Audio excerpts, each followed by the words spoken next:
ഇപ്പം നമ്മുടെ തൃശ്ശൂർ വളരെ തമാശയാണ്. നമ്മുടെ രാഷ്ട്രീയത്തിൽ പലപ്പോഴും വളരെ സീരിയസ് ആയിട്ടാണ് നമ്മൾ കാര്യങ്ങൾ കയറുന്നത്. പലപ്പോഴും വളരെയധികം തമാശ ഉണ്ടാവാറുണ്ട്. തൃശ്ശൂർ നടന്ന സംഭവത്തെക്കുറിച്ച് എനിക്ക് വളരെ തമാശയായിട്ടാണ് തോന്നുന്നത്. തമാശ എന്ന് പറഞ്ഞാൽ ഒരു പുച്ഛം നിറഞ്ഞ തമാശ നമ്മൾ പറയാറുണ്ടല്ലോ. നമ്മൾ ആ പുച്ഛത്തോടെ കാണുന്നൊരു തമാശ. DCC ഓഫീസിനകത്ത് മുരളീധരൻ്റെ പരാജയത്തെ തുടർന്ന് DCC ഓഫീസിനകത്ത് വെച്ചിട്ട് കോൺഗ്രസ്സുകാർ തമ്മിൽ തല്ലി എന്നാണ് പറയുന്നത്. അതിൽ ഒരു DCC സെക്രട്ടറി സജീവൻ കരിച്ചിറ എന്ന് പറയുന്ന അയാളുടെ ഒക്കെ പരിക്കേറ്റ് അയാൾ ഹോസ്പിറ്റലിൽ ഇപ്പം അഡ്മിറ്റ് ആണെന്നാണ് അറിയുന്നത്. ഇപ്പം ഹോസ്പിറ്റലിൽ പോയെന്നറിയില്ല. ഇന്നലെ നടന്ന സംഭവമാണ്. പക്ഷേ അതുമായി ബന്ധപ്പെട്ട് നമുക്ക് എന്തായിരിക്കാം നമുക്ക് അതിനെക്കുറിച്ചുള്ള ഒരു കമൻറ്റ് നമുക്ക് പറയാൻ കഴിയും? തല്ല് നല്ലതാണ്, തല്ല് നല്ല മരുന്നാണ്. ചില സമയത്ത് തല്ല് വേണ്ടതായിട്ട് വരും. കാരണം കോൺഗ്രസ് ഈ പറയുന്ന പോലെ ഇത്തവണത്തെ വിജയം എന്ന് വെച്ചാൽ എനിക്ക് നല്ല സംശയമുണ്ട് പിണറായി വിജയൻ ചിലപ്പോൾ ഉള്ളുന്ന് തോൽപ്പിച്ചാണ്. മൂപ്പരാകെ ചെയ്യും. കാരണം അരുവിക്കര മൂപ്പര തോറ്റു കൊടുത്താണ്. അരുവിക്കര തോറ്റു കൊടുത്തപ്പോൾ പിന്നെ എന്ത് സംഭവിച്ച ഉമ്മൻചാണ്ടി സ്ഥാനത്ത് പിന്നെ അഹങ്കാരം കൂടി, എല്ലാവരും വെറുപ്പിച്ചു. അഴിമതി അകല കോൺഗ്രസ് തന്നെ അഴിമതി നടത്താൻ തുടങ്ങി. ഫലം എന്തായിരുന്നു? ഊഞ്ഞാലായിപ്പോയി. 2014 ഇലക്ഷൻ, 14 ഇലക്ഷൻ. കാരണം പഞ്ചായത്ത് ഇലക്ഷന് പോലും നല്ല പെർഫോമൻസ് കാഴ്ചവെച്ചിട്ട് തരംഗായി, LDF തരംഗായി മാറി. അപ്പോൾ അതിനിടയ്ക്ക് വിജയകുമാറിനെ പോലെയുള്ള തിരുവനന്തപുരത്ത് ഒരു സീനിയർ മോസ്റ്റ് നേതാവിന് ഒന്നും അല്ലാതെ ഇപ്പോൾ അവിടെ തോറ്റിട്ട്. അപ്പോൾ വിജയകുമാർ നീങ്ങിയതോടുകൂടി തിരുവനന്തപുരത്ത് അവിടെ കടകംപള്ളിയും എന്താ നമ്മളെപ്പോഴത്തെ വിദ്യാഭ്യാസം വന്നത് ശിവൻകുട്ടിയും മാത്രമേ ഉള്ളൂ പ്രധാനപ്പെട്ട നേതാക്കൾ. ശിവൻകുട്ടി തോൽക്കുകയും ചെയ്തു. തിരുവനന്തപുരത്ത് ഒരു പ്രശ്നമില്ലാതെ മന്ത്രിസഭ രൂപീകരണം നടന്നു. ഇത്തവണ നിങ്ങൾ നോക്കിയാൽ മതി. എന്തടിസ്ഥാനത്തിൽ എത്തവണ പിന്നെ നിങ്ങൾക്ക് കോൺഗ്രസിന് ഈ ഒരു ഭൂരിപക്ഷം കിട്ടുമെന്ന് പ്രവചിക്കാൻ പറ്റുക? കോൺഗ്രസ് ഇത്തിരി സീറ്റ് കിട്ടുമെന്ന് പ്രവചിക്കാൻ പറ്റുക? അങ്ങേയറ്റം സംഘടിതമായ LDF. അതിൽ മാണി ഭാഗം കഴിഞ്ഞ തവണ ലോക്സഭാ ഇലക്ഷന് UDFിൻ്റെ കൂടെ ഉണ്ടായിരുന്ന പ്രധാനപ്പെട്ട ഘടകം മാണി ഇങ്ങോട്ട് വന്നു. ലീഗിലെ ഒരു വിഭാഗത്തിനാണ് പിണറായി വിജയനോട് ഭയങ്കര താല്പര്യം. മുസ്ലിം സംഘടനയുടെ രക്ഷകനായി കാണുന്നു. അതുപോലെ കോൺഗ്രസ് ആണെങ്കിൽ പൈസ പോലും ഇല്ല. പല സ്ഥലത്തും രാഘവേട്ടനായി പൈസ പോലും ഉണ്ടായിരുന്നില്ല. എന്നിട്ട് 1.5 ലക്ഷം വോട്ടിന് അവിടെ LDFിൻ്റെ കോട്ടയിൽ ജയിക്കുന്നു. നിയമസഭാ ഇലക്ഷൻ ഈ ഫാക്ടറെല്ലാം കൂടെ ഒരുമിച്ച് നിന്നാണ് ഇത്രയും വലിയ വിജയം. ഈ ഫാക്ടറിലൊന്നും ഒരു മാറ്റം ഉണ്ടായിട്ടില്ല. പിന്നെ ആൻറ്റി ഇൻകംബൻസി വന്ന ഒരുപക്ഷെ ഭൂരിപക്ഷം കുറയും, സീറ്റുകളുടെ എണ്ണം കുറയും. ഈ രീതിയിൽ തിരിച്ചടി എങ്ങനെ ഉണ്ടാവുക? 2 കാരണമേ ഉള്ളൂ. ഒന്ന്, ഈ പറയുന്ന പോലെ CPM ലീഡർഷിപ്പും CPM അണികളും തമ്മിൽ എന്തോ ഒരു വലിയൊരു ഗ്യാപ്പ് വന്നിട്ടുണ്ട് കമ്മ്യൂണിക്കേഷൻ്റെ. അവർ കൺവിൻസ്ഡ് അല്ല. അതല്ലെങ്കിൽ അരുവിക്കര ഇതുപോലെ ബോധവും തോറ്റു കൊടുത്താണ്. ലോക്സഭ ഈ പ്രാദേശിക STകൾക്ക് ലോക്സഭ വലിയ കാര്യമൊന്നുമല്ല, അവർക്ക് നിയമസഭയാണ് പ്രശ്നം. CPM ഒരു ദേശീയ കക്ഷിയാണെങ്കിലും ബേസിക്കലി ഇതിലേക്ക് ലോക്കൽ പാർട്ടി ഇൻ കേരള, ആ രീതി പറയാം. മഹാരാഷ്ട്ര NCP പോലുള്ള കേരളത്തിലെ ലോക്കൽ പാർട്ടിയാണ്. കേരള രാഷ്ട്രീയമാണ് പ്രധാനം. അതിൻ്റെ കൂടെ എന്ത് ചെയ്തു? ആരിഫിനെയൊക്കെ പോലെയുള്ള CPMകാരായ നല്ല നേതാക്കന്മാരുണ്ട്. മുസ്ലിങ്ങളുമാണ് CPMകാരാണ്, ക്രിസ്ത്യാനികളാണ് CPMകാരാണ്. തോമസ് ഐസക്, ആരിഫ്, എളമനക്കരി, ഇവരൊക്കെ തൂഫാനായി. ഇനി ഇവർക്ക് ഒരു പൊളിറ്റിക്കൽ ലൈഫ് ബുദ്ധിമുട്ടാണ്. ഇനി അതിൽ ഏറ്റവും പ്രശ്നം ആരിഫാണ്. ആരിഫ് ജയന്റ് കില്ലറാണ്. പലരെപ്പോഴും തോറ്റു വന്ന ആളല്ല, ജയന്റ് കില്ലറാണ്. ഈ പുതിയ മുസ്ലിം CPM മുസ്ലിംസിനിടെ ഏറ്റവും പ്രായം കൊണ്ട് സീനിയറാണ്, പ്രവർത്തനം കൊണ്ട് സീനിയറാണ്. അതാണ് ആലപ്പുഴയാണ്. മലബാറിന് മുസ്ലിം ജയിച്ചു വരുന്ന അത്ര ബുദ്ധിമുട്ടുള്ള കാര്യമൊന്നുമല്ല. നമുക്ക് ആ വിഷയത്തിലോട്ട് LDFിന്റെ ഒരു വിജയത്തിന്റെ ഒരു സാധ്യതയും നമ്മുടെ ഇപ്പോഴത്തെ UDFിന്റെ വിജയവും ഉണ്ടാകുന്നതാണ്. പക്ഷെ നമ്മളിപ്പോൾ സംസാരിക്കാൻ പോകുന്ന വിഷയം നമ്മുടെ DCC ഓഫീസിലെ കോൺഗ്രസ്സുകാർ തമ്മിലുള്ള തമ്മിലടിയാണ്. അവരുടെ തമ്മിലടിയെ സംബന്ധിച്ചിടത്തോളം നമുക്കത് ഒരു സ്വതന്ത്ര അല്ലെങ്കിൽ അതൊരു ജനാധിപത്യത്തിൽ കൂടിപ്പോയ പാർട്ടിയാണെന്ന് വേണമെങ്കിൽ കോൺഗ്രസ്സിനെ പറയാം. കാരണം അവർക്ക് തോന്നുന്നത് അവരപ്പോഴും വിളിച്ചു പറയും. അപ്പോൾ അവർ എത്ര വലിയ നേതാവായിരുന്നാലും ശരി തന്നെ അവരപ്പോഴും വിളിച്ചു പറയും. കമ്മിറ്റിക്കകത്തായിരുന്നാലും പുറത്തായിരുന്നാലും. CPMന് അത്ര അങ്ങോട്ട് എത്തിക്കൊണ്ടിരിക്കുന്നു. കാരണം അതുകൊണ്ടാണല്ലോ ഇപ്പോൾ പോസ്റ്റൊക്കെ വന്നു കഴിഞ്ഞു. പിന്നെ വീട്ടിൽ സ്വർണം വെച്ചിട്ട് എന്തിന് നാട്ടിൽ തേടി നടക്കുമെന്നൊക്കെ പറഞ്ഞുള്ള അതാണ് പത്തനംതിട്ടയിൽ. അതാണ് ഞാൻ പറഞ്ഞത്, പത്തനംതിട്ടയിൽ അത് വന്നു കഴിഞ്ഞു. അപ്പോൾ അങ്ങനെയുള്ള കാര്യങ്ങൾ CPMന് വന്നു കഴിഞ്ഞു. പക്ഷേ കോൺഗ്രസ് നേരത്തെ അതിൽ കൂടുതലായിരുന്നു. പക്ഷേ ഈ തമ്മിലുള്ള അടി അവിടെ മുരളീധരൻ ഇപ്പോൾ വളരെ മൗനിയായിട്ടിരിക്കുന്നു. തന്ത്രപരമായിട്ട് തമ്മിലടിപ്പിക്കാൻ വേണ്ടി ഇദ്ദേഹം ഒരു സാധ്യത ഉണ്ടാക്കിയിട്ടിട്ട് പോയി എന്ന് ഞാൻ പറഞ്ഞാൽ താങ്കൾക്ക് അതിനോട് ചോദിക്കാൻ പറ്റില്ല. മുരളീധരൻ അങ്ങനെയല്ല. പണ്ടത്തെ മുരളീധരൻ അല്ല ഇപ്പോഴത്തെ മുരളീധരൻ. പണ്ടത്തെ മുരളീധരൻ ഭയങ്കര പവർഹംഗതയൊക്കെ ആയിരുന്നു. ആ ഗ്രൂപ്പ് അദ്ദേഹത്തിൻ്റെ കയ്യിലാണ്. തിരിച്ചു വന്ന മുരളീധരൻ അങ്ങനെ പവർഹംഗതയല്ല. അദ്ദേഹം ഉള്ളതിൽ ഹാപ്പിയാണ്. അതിന് പല കാരണം. പിന്നെ അദ്ദേഹത്തിന് ഈ പറയുന്ന തിരിച്ചു വന്നപ്പം ഇവിടെ ജയിച്ചല്ലോ, വട്ടിയൂർക്കാവ് ജയിച്ചപ്പം അന്ന് മന്ത്രിയാകാൻ പക്ഷെ അദ്ദേഹത്തെ മന്ത്രിയാക്കിയില്ല. അന്ന് തൊട്ട് അദ്ദേഹം ഈ പറയുന്ന താല്പര്യങ്ങൾ പൂർണ്ണമായി വിട്ടൊരു ആളാണ്. ഇനി അദ്ദേഹത്തിൻ്റെ പേഴ്സണൽ ലൈഫിലാണെങ്കിൽ അത്ര അദ്ദേഹം പിന്നെ ഈ പറഞ്ഞതിൻ്റെ അദ്ദേഹത്തിന് പണ്ടത്തെ പോലെ അല്ല, അത്ര ഹാപ്പി ആയിരുന്നില്ല. പത്മജയായിട്ട് പ്രശ്നങ്ങളായി, അങ്ങനെ കുറേ പ്രശ്നങ്ങൾ. അത് അച്ഛൻ മരിച്ചു, അച്ഛനെ മരിച്ചപ്പോൾ ആരും തിരിഞ്ഞു നോക്കിയില്ല, അങ്ങനെ ഒരുപാട് പ്രശ്നങ്ങൾ അദ്ദേഹത്തിനുണ്ട്. ഇതൊക്കെ അദ്ദേഹത്തെ ഒരുപാട് മാറ്റിയിട്ടുണ്ട്. ഇപ്പോൾ ഒരു സന്യാസി തുല്യമായ മനസ്സാണ്. പണ്ടത്തെ പോലെ ഉണ്ണിത്താൻ ചേട്ടനെ തല്ലാൻ വേണ്ടി ആളെ വിട്ടാൽ മുരളീധരനല്ല ഇപ്പോൾ. ഇതിന് പിന്നിൽ മുരളീധരനാണ്. മുരളീധരൻ്റെ വിഷമം പറഞ്ഞതേ ഉള്ളൂ. പാർട്ടി പറഞ്ഞപ്പോൾ മുരളീധരൻ വടകര പോയി മത്സരിക്കുന്നു. വട്ടിയൂർക്കാവ് തന്നെ ആയിരുന്നു, കൂളായിട്ട് ജയിക്കുകയായിരുന്നു. വടകര അദ്ദേഹം ജയിക്കുന്നു. പാർട്ടിക്ക് ഒരാവശ്യം വന്ന് പെങ്ങളും ഇങ്ങോട്ട് പോയ സമയത്ത് പറഞ്ഞപ്പോൾ അദ്ദേഹം ഇവിടെ തള്ളി പറഞ്ഞുകൊണ്ട് രംഗത്ത് വന്നു. അത് കഴിഞ്ഞിട്ട് പാർട്ടി ഇവിടെ മത്സരിക്കാൻ ഇല്ലാത്ത കോൺഗ്രസും BJP നമ്മൾ ഒത്തുകളി എന്ന് വന്ന സമയത്ത് അത് നേമത്ത് വന്ന് മത്സരിച്ചു, തോറ്റു. 25,000 വോട്ട് പിടിച്ചു. ആ 25,000 വോട്ടിനാണ് സത്യം ശിവൻകുട്ടി ജയിക്കുന്നത്. അല്ലെങ്കിൽ അവിടെ സുഖമായിട്ട് കുമ്മനം ജയിക്കേണ്ടതാണ്. ആ ദേശീയ RSSകാർക്ക് ഇപ്പോഴും മാറിയിട്ടില്ല. അതുകൊണ്ടാണ് വടകര ആണെങ്കിലും ഇവിടാണ് എവിടെയാണ് മത്സരിപ്പിച്ചാൽ തോൽപ്പിക്കുമെന്ന് RSSകാർ ആദ്യം തീരുമാനിച്ചതാണ്. സത്യത്തിൽ മുസ്ലിംസിൻ്റെ ഇടയിലൊക്കെ തന്നെ കോൺഗ്രസ് എന്നുള്ള ആ പാർട്ടി ഇല്ല. ഞാൻ നേരത്തെ അതാ പറഞ്ഞു തന്നത്. പാർട്ടിയല്ലേ ഇപ്പോൾ, പാർട്ടിയല്ലേ മുന്നണിയില്ല. അവിടെ ലീഗ് ഉള്ളത് കൊണ്ടാണ് മുന്നണി ഉള്ളത്. അതിനെ പിന്നെ കുറച്ച് UDF കുറച്ച് ഷാഫിനെ പോലുള്ള പയ്യന്മാർ യൂത്ത് കോൺഗ്രസിലുണ്ട്. അതുകൊണ്ടാണ് ഈ പാർട്ടി ഉള്ളത്.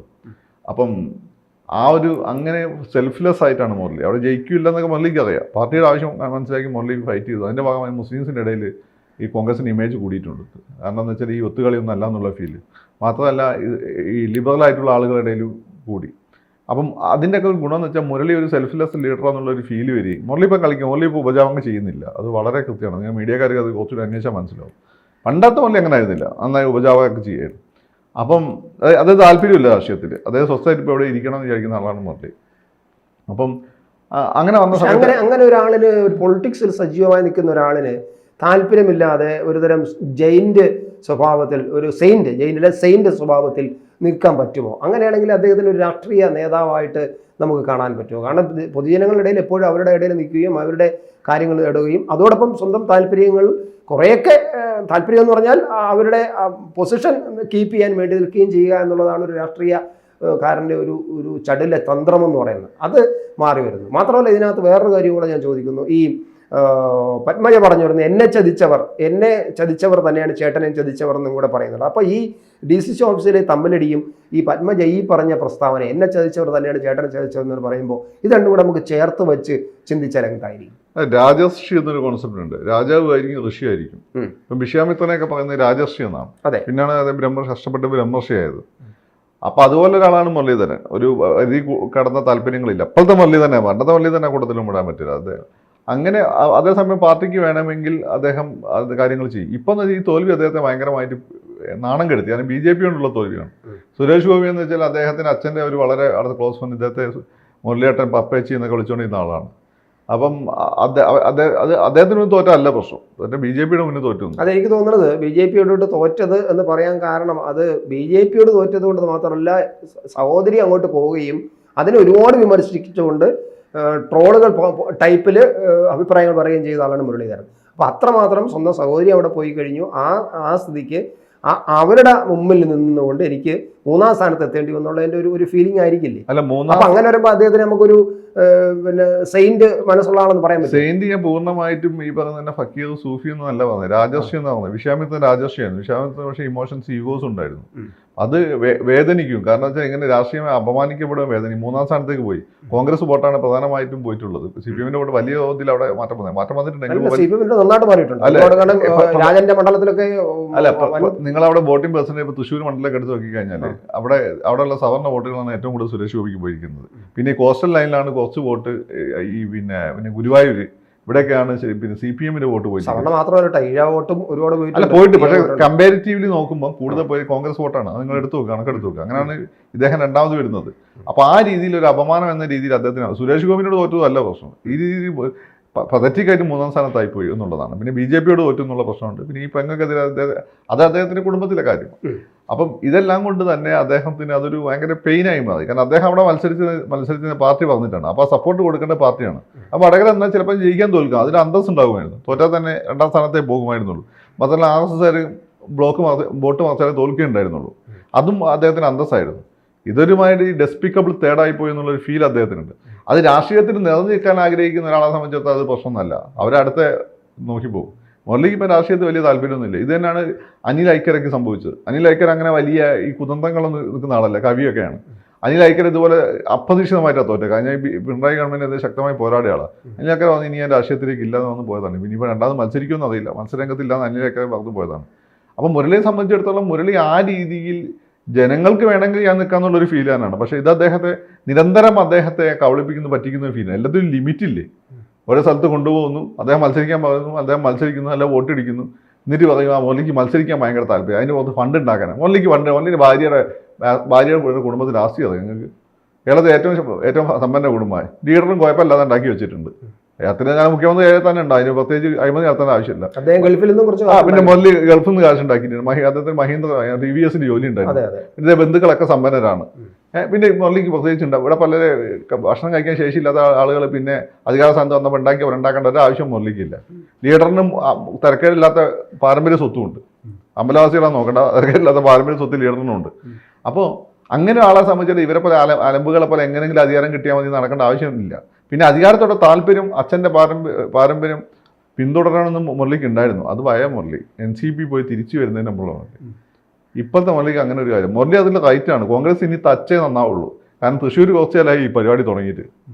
എന്നൊക്കെ കെ ഫാമിലി അവിടെ മത്സരിക്കുക, അവിടെ തോൽപ്പിക്കുക. അത് തന്നെ അവർക്ക് അതിൻ്റെ ഒരു രാശി ഇല്ലാത്തതുകൊണ്ടാണെന്ന് വിചാരിക്കുക. ഇതല്ലല്ലോ തൃശ്ശൂർ കേരളത്തിൽ UDF ഭരിച്ച സമയത്ത് എല്ലാം തന്നെ തൃശ്ശൂരിലെ സീറ്റുകളാണ് നിർണായകമായത്.